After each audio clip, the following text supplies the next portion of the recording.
In late 1944, the Allies were pushing through Europe, but the pace of the advance was painstakingly slow. Supplies were stretched thin, winter was approaching, and every delay could give the German forces a chance to regroup. On the surface, everything seemed under control, yet beneath the maps and reports, a tension was mounting that few could fully grasp. Dwight D. Eisenhower, Supreme Commander of the Allied Expeditionary Force, was watching the front lines closely, weighing every decision, calculating the costs of haste versus caution. He knew that momentum was the most precious commodity in war.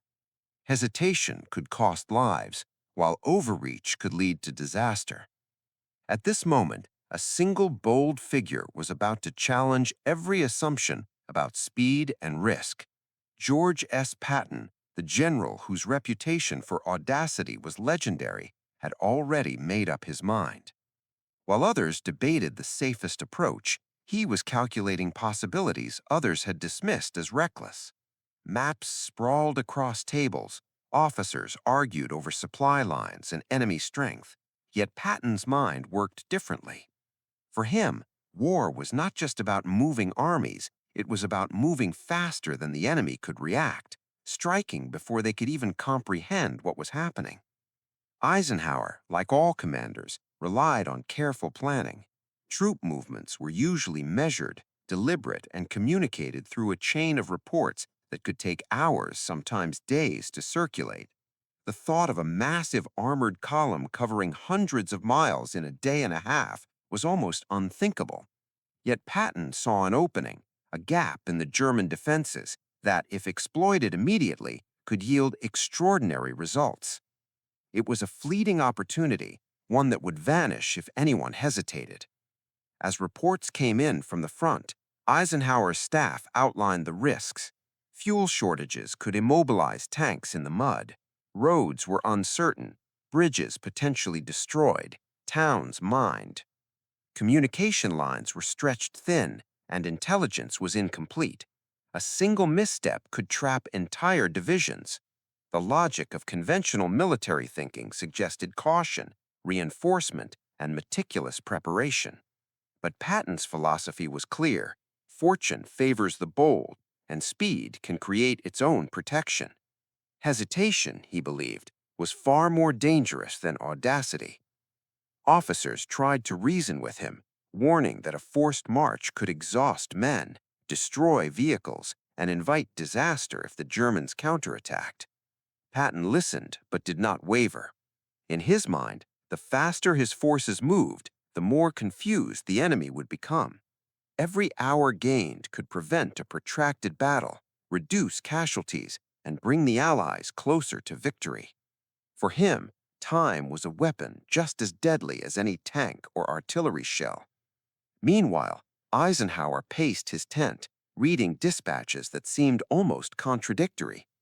Reports suggested that Patton's columns were on the move, yet no one could quite believe the speed at which they were advancing. The general staff tried to model the progress mathematically, to predict when and where Patton would arrive, but the numbers simply did not make sense. The idea that an entire armored corps could cover such ground in less than 2 days was, by all conventional logic, impossible. As the hours passed, tension mounted at Allied headquarters. Every incoming message hinted at progress, but the lack of precise updates left commanders uneasy. The Germans, seemingly oblivious, were being pushed into a crisis they could barely comprehend. Patton's relentless momentum was creating chaos before a single shot was fired.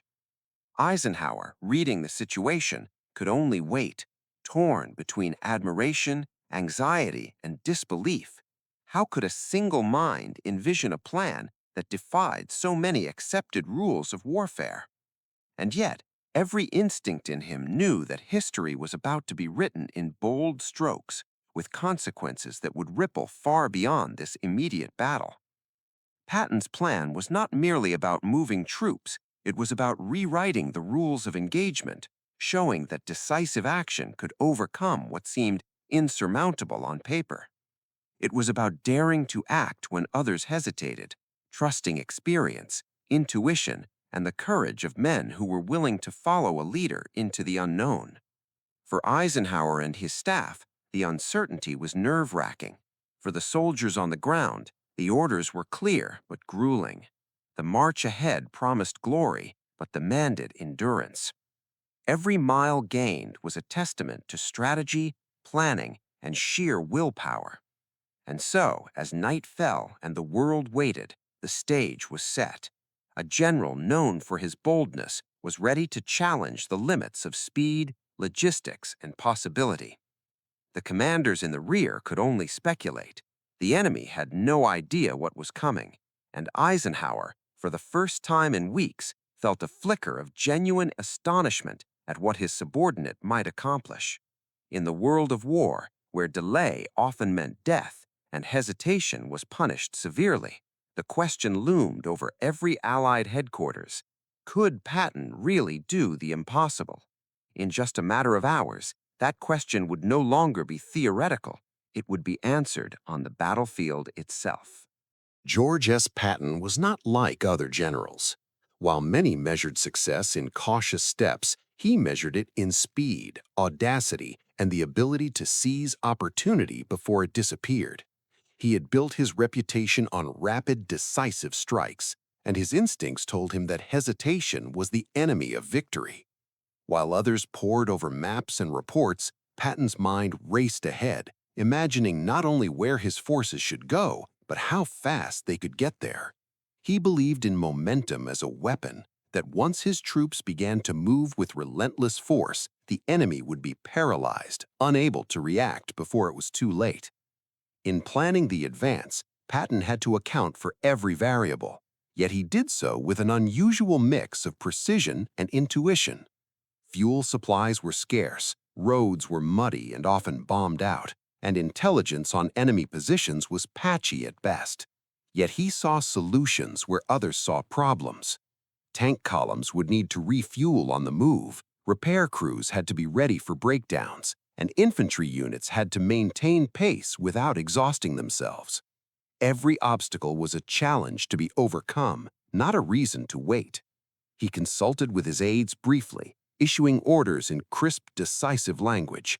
Each directive was designed to keep forces moving, to maximize speed without losing cohesion. Patton understood that coordination was as important as velocity. If a single unit fell behind, the rhythm of the advance could collapse, leaving troops exposed. He made contingency plans for every imaginable disruption: blown bridges, ambushes, traffic jams of tanks. His mind worked like a clock, each division a cog, moving toward a single objective with mechanical precision and human daring. As his columns rolled forward, Patton's presence was felt in every decision. Soldiers knew he expected nothing less than full commitment, yet his confidence inspired them. He demanded speed, but he also understood the limits of men and machines. Supply officers scrambled to keep fuel moving, mechanics worked through the night, and radio operators transmitted updates that had to be immediate and accurate. Every person played a part in a moving machine that had to operate flawlessly under immense pressure. What set Patton apart was not just his insistence on speed, but his ability to embrace risk where others saw danger. He understood that waiting for perfect conditions was a trap, and that boldness could achieve what caution could not. Crossing a river without proper reconnaissance or moving through a town without clearing every building might seem reckless to conventional minds, yet Patton calculated the odds and trusted his instincts. Every decision carried weight, yet each was made with clarity and purpose. Meanwhile, back at Allied headquarters, Eisenhower's team tried to track the progress. Reports came in sporadically, some delayed, others incomplete. The numbers seemed impossible. Columns were moving faster than logistics could support. Patton's audacity was confounding even the most experienced planners. How could one man orchestrate an advance that defied all expectations, pushing men and machines to their limits while avoiding disaster? Eisenhower knew that in warfare, audacity could tip the scales, but even he struggled to believe the pace at which Patton was moving. Patton's strategy relied on shock and confusion. By advancing faster than the Germans expected, he forced them into reactive positions, leaving them unable to mount a coordinated defense. Towns that should have been fortified were bypassed. Roads that should have slowed him became avenues for speed, and enemy units found themselves outmaneuvered before they even realized the threat. Every mile gained was a psychological blow, every hour of relentless movement a testament to daring leadership. He pushed his staff as hard as he pushed the troops. Officers had to anticipate his decisions before he gave them. Mechanics had to repair equipment before it failed, and every soldier had to trust that speed would protect them as much as firepower. There was tension in every order, urgency in every movement, but also a clarity of purpose that was unmistakable. Patton's vision was not simply to advance, but to change the tempo of the battle entirely. By the end of the first day, columns had already covered ground that many thought impossible in such a short time. Patton's mind was already moving to the next challenge, keeping the momentum, maintaining coordination, and anticipating enemy reactions. It was a delicate balance, one that required both courage and calculation, instinct and planning. And while Eisenhower could only watch from afar, he knew history was in the making. The audacity of one man, the discipline of his forces, and the relentless drive to exploit opportunity were about to alter the course of a campaign.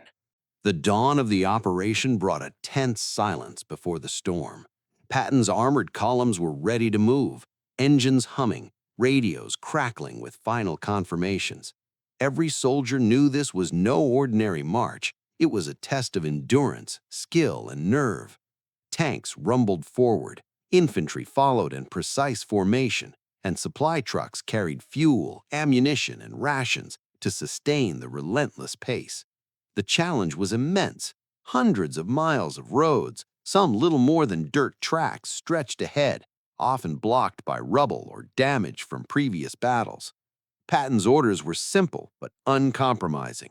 Move fast, keep advancing, and leave no gap in momentum. There was no time for hesitation. Bridges had to be crossed quickly, some repaired as the troops waited, while others required daring detours. Scouts and engineers worked feverishly, clearing paths through obstacles, while the advance pushed on as if propelled by sheer will. Every mile gained was a victory over time, terrain, and the enemy. The speed was extraordinary. Tanks rolled through mud, artillery units kept pace, and infantry covered distances that would normally take days in just hours. Soldiers described a surreal feeling, moving so quickly that towns and landscapes blurred past like a fast-forwarded film. Every checkpoint was reached not through careful calculation, but through courage, improvisation, and relentless determination. Fuel and food were rationed and managed on the move. Mechanics patched broken vehicles under pressure, and medics attended to the exhausted without slowing the flow of the advance. The Germans, caught off guard, struggled to respond. Patrols reported columns advancing faster than intelligence predicted, roads emptying suddenly as units appeared seemingly from nowhere. Commanders attempted to organize resistance, but Patton's momentum left them scrambling, forcing them into reactive positions and making coordination nearly impossible. By the end of the first day, his forces had achieved what many thought unattainable: rapid movement over terrain that had been expected to slow progress to a crawl. Patton himself moved like a force of nature. He visited units, checked on supplies, and made tactical adjustments on the fly. His presence was a constant motivator. Soldiers pushed themselves harder, inspired by the confidence and daring of a general who seemed unafraid of risk. Every obstacle was treated as temporary, every delay as an opportunity for ingenuity. Engineers built makeshift bridges in record time. Scouts found hidden paths through forests, and the entire column flowed forward with astonishing coordination. Yet the pace was not without peril. Vehicles broke down under strain, some crews fell ill from exhaustion, and enemy fire occasionally flared unexpectedly. Patton had anticipated these risks, and contingency plans were in place. Replacement vehicles, emergency fuel caches, and rapid medical response teams were part of the operation from the start.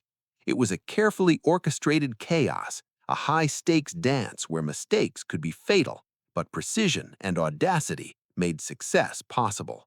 By the second day, the advance had created a ripple of confusion across enemy lines. Communication between enemy units broke down, supply convoys were intercepted or forced to retreat, and frontline defenders were increasingly isolated.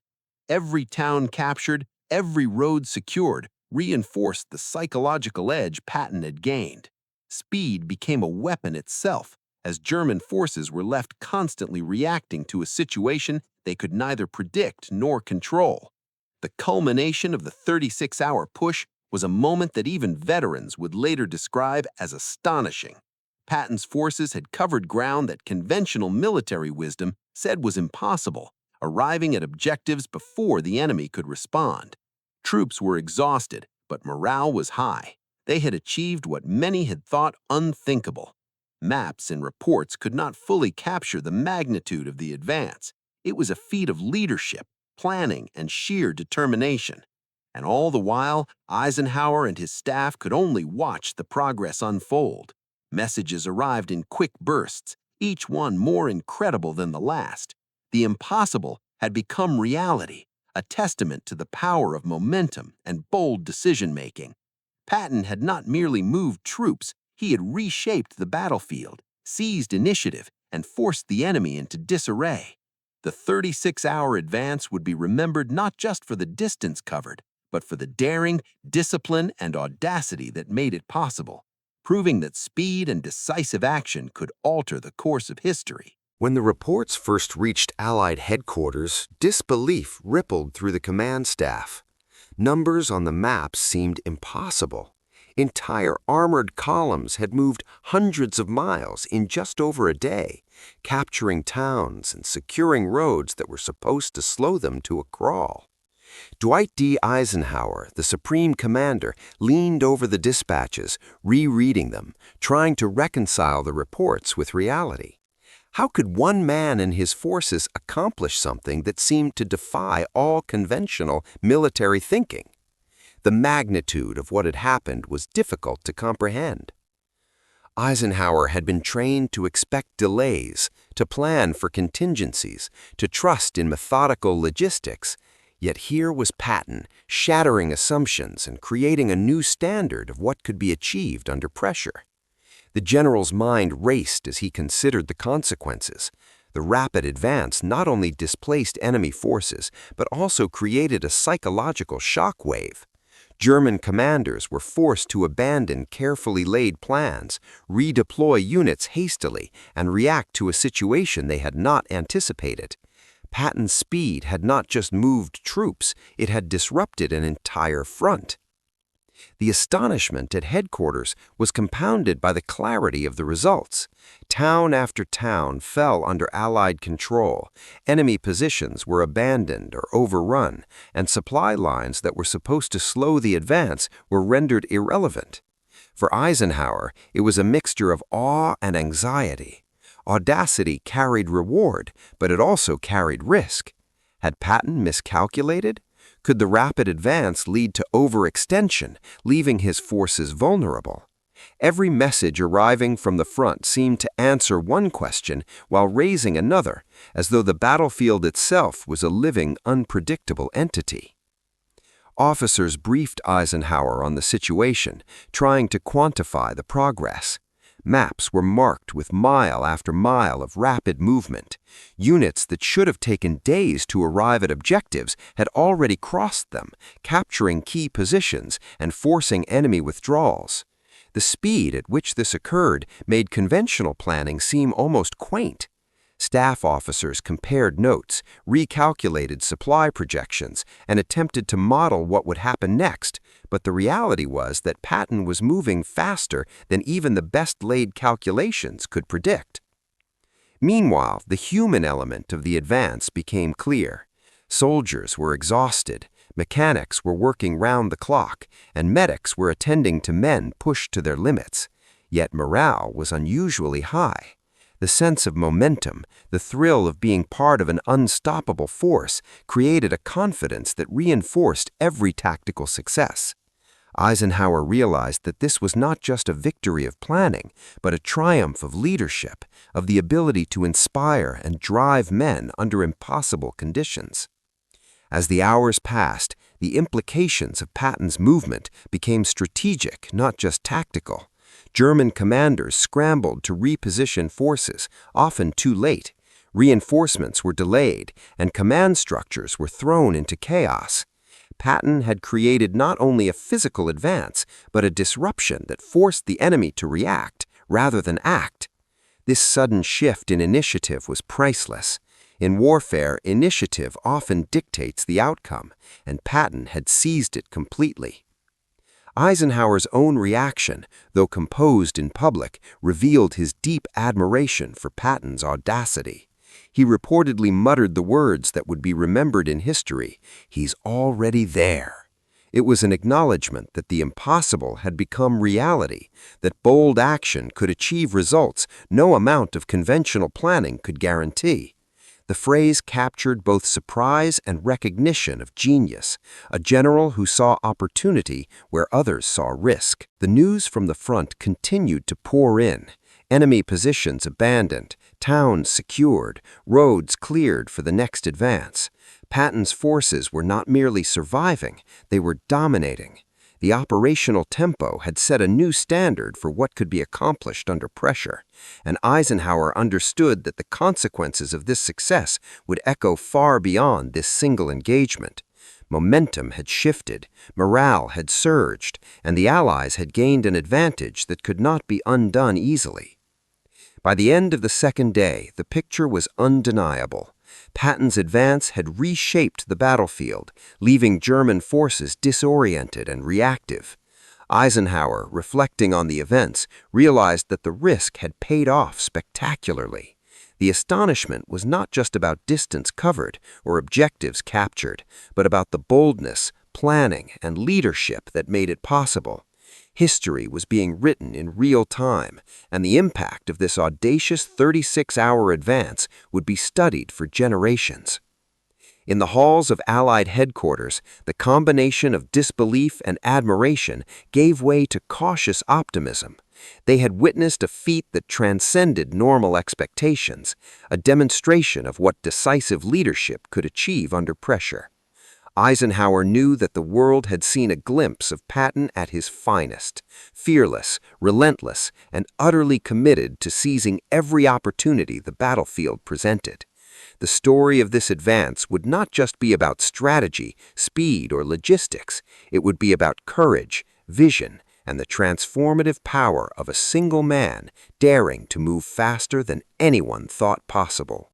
The dust had barely settled on the roads Patton's forces had thundered across, yet the implications of the 36-hour advance were already echoing far beyond the battlefield. Historians would later call it audacious, almost reckless, but at the time it was a masterclass in leadership, logistics, and the human capacity to exceed expectations under pressure. Patton had shown that in war, speed and decisiveness could achieve what careful planning alone could not. The advance had not just moved troops, it had changed the very dynamics of the campaign. The immediate impact was clear. German forces were caught off balance, scrambling to respond to a threat that had already passed them. Supply lines were disrupted, reinforcements were delayed, and command centers were forced into reactive positions. Patton had forced the enemy to fight on his terms rather than theirs. By moving faster than anyone anticipated, he had created confusion that amplified every success. Momentum, Patton had proven, could be as lethal as firepower. But beyond the tactical victory, the advance became a lesson in leadership. Patton's ability to inspire his men, to push them to extraordinary effort while maintaining morale, was remarkable. Soldiers described the advance as exhausting but exhilarating, a test of endurance that rewarded daring and commitment. Patton had shown that leadership is not merely giving orders, but understanding the limits of men and machines and pushing them in a calculated way that turns potential fatigue into a weapon. Every mile gained, every obstacle overcome reflected not just strategy, but the human element, the courage, trust, and determination of those who followed him. The operation also highlighted the importance of audacity in military thinking. Conventional commanders often prioritize caution, weighing every risk, fearing overextension. Patton demonstrated that boldness, when paired with planning and preparation, could achieve results that logic alone might dismiss as impossible. The 36-hour advance became an example for future commanders. Sometimes the greatest risk is hesitation, and decisive action can create opportunities that careful deliberation cannot. Allied command studied the lessons immediately. Eisenhower, initially stunned, recognized that Patton had shifted the boundaries of what was achievable. Commanders realized that speed, momentum, and audacity could be decisive tools in modern warfare. The advance also underscored the value of initiative. The side that moves first, strikes decisively, and keeps the enemy off balance can dictate the terms of engagement. Patton had done this with precision, discipline, and relentless energy, forcing both allies and adversaries to acknowledge the power of initiative. The human stories from the advance reinforced its legacy. Soldiers worked through the nights, repaired tanks under fire, navigated difficult terrain, and marched farther than they thought possible. Medics treated injuries on the move, engineers built bridges under pressure, and officers coordinated complex maneuvers with split-second timing.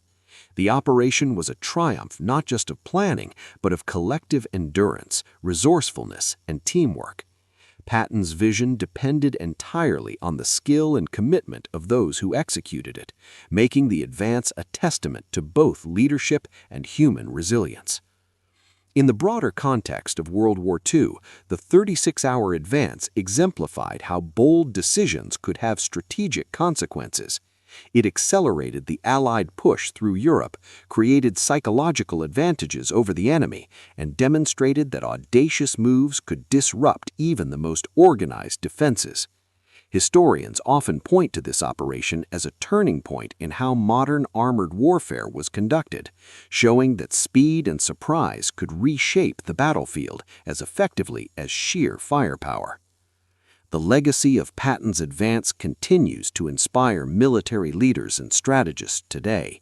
It teaches that opportunity is fleeting and that decisiveness can turn potential into reality. Hesitation may seem safe, but it can be costly. Patton showed that when risks are carefully weighed and action is bold yet calculated, the impossible becomes possible. The 36-hour advance was not just a military maneuver, it was a statement about leadership, vision, and the audacity to defy conventional limits. As we look back, the story of that rapid advance serves as a reminder that history is shaped by those willing to act when others hesitate. It is a tale of courage, planning, and relentless determination, of a general who trusted his instincts, his men, and the power of momentum. The roads Patton's tanks thundered across are long gone, but the lessons remain. Speed, audacity, and decisiveness are as relevant today as they were in 1944. The 36-hour advance stands as a timeless example of what can be achieved when boldness meets preparation, leaving an indelible mark on history and on the minds of all who study it.